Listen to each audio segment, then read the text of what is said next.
everyone, TV Shores, I'm back. It's still May the 6th, 2020. It's 1:59 p.m. We're going to pick up where we left off. I'm going back up just a hair in this article. For those of you who may be just popping in on this particular video, this article is about the Sanhedrin to reenact Hezekiah's second Passover. Oh, I hope y'all see the magnitude of what that is saying in comparison to what we've been looking at and understanding God's pointing us there, what the Bible has to say about it, what it means if we look at it in spiritual eyes. I don't know what else to say. I'm sorry, I'm trying to find that place where I was at. Bear with me just a minute. This is it. Okay, we're going to start back right here where it says the additional 7 days was intended as a rededication of the temple. Now, when we go back to looking at what I was saying in 2 Chronicles 29, where we see Hezekiah has spoke forth for them to cleanse the temple, cleanse the house of the Lord. It is about bringing those who have drifted from the Lord, those who are unclean, those who have defiled themselves with the world, those who have drifted from the Lord. It is about bringing them back to where they rededicate themselves to Him. So this right here lends understanding to that. The additional 7 days was intended as a rededication of the temple. And the Lord is showing me some, oh my goodness, He's showing me some stuff right now that connects to some things I learned this morning. And wow, it's amazing me. I just got to make sure that I don't let it slip my mind. Later on, we're not going to go that way right now, but it has to do with the tribulation. I think I vaguely mentioned that in another video. But it's about those who are not ready, those who are not prepared. Passover is a time of second chance. Okay, it says so right here.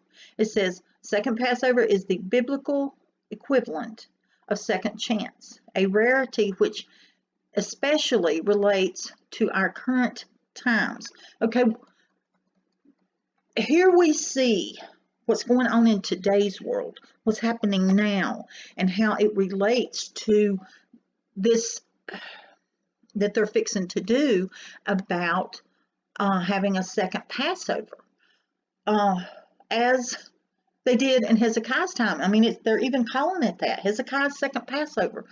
Oh my goodness, I hope y'all can see how important this is and what it is pointing us to and telling us where we are. What do I think we're going to see? You know, right now we're just going to focus on what the Lord is showing me, and if He guides me into getting into that, then we will. I just have to leave it there, okay?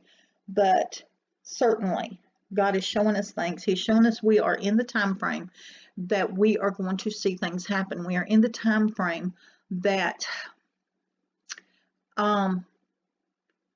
is going to be a marker of us knowing that we are moving into something different.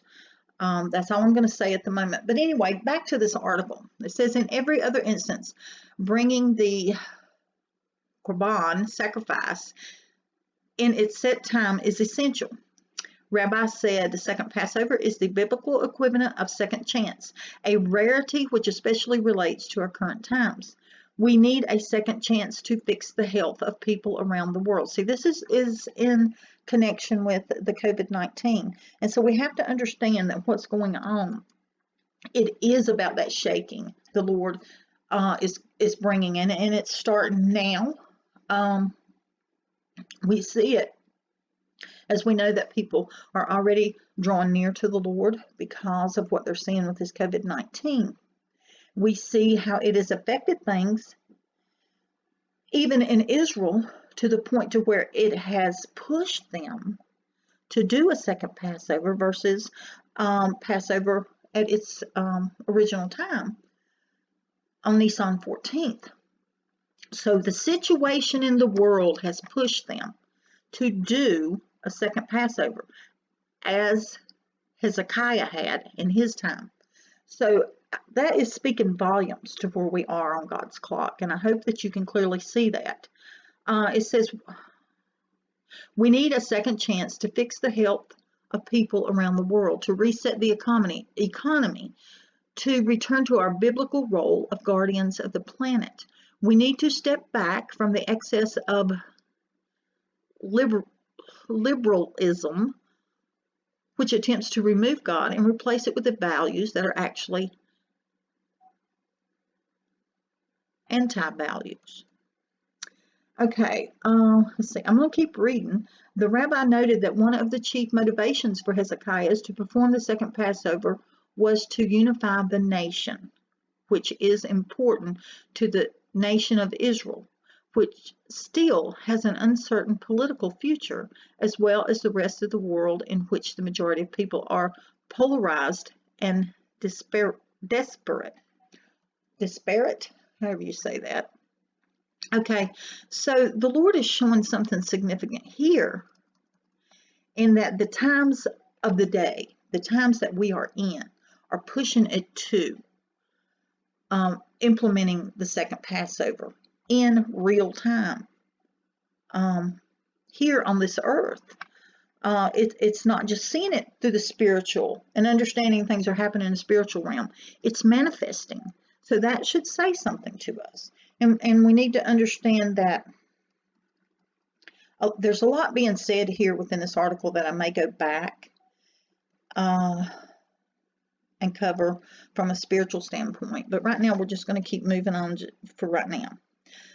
Let's see. Rabbi noted that perhaps most significant for current times is the Chronicles states specifically that just as King David purchased the Temple Mount and performed a sacrifice to end an epidemic, the second Passover of Hezekiah also healed the nation. This clearly has relevance for the current COVID-19 pandemic, obviously.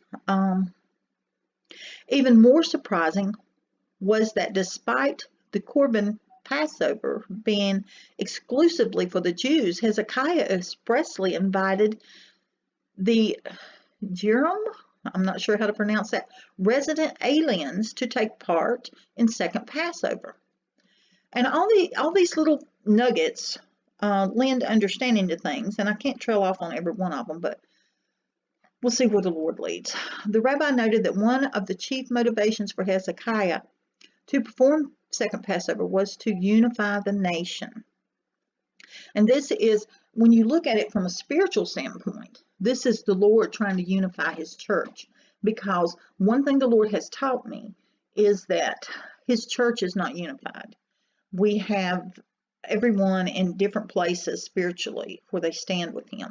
And there's a group that are ready, that are prepared, and he is going to infill them and use them to start bringing in the harvest.